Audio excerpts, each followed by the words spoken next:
Stop worrying about endangered species, let's celebrate a comeback story. Otters in the UK are thriving, so why are UK otters thriving while other species are struggling? First up, water quality.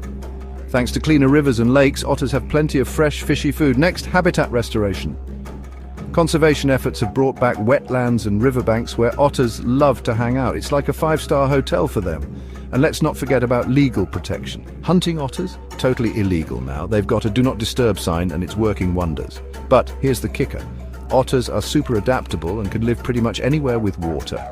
Talk about resilience. So let's raise a toast to these incredible creatures and the people working hard to keep their homes safe and sound. Long live the otters. Don't forget to like and subscribe for more nature love.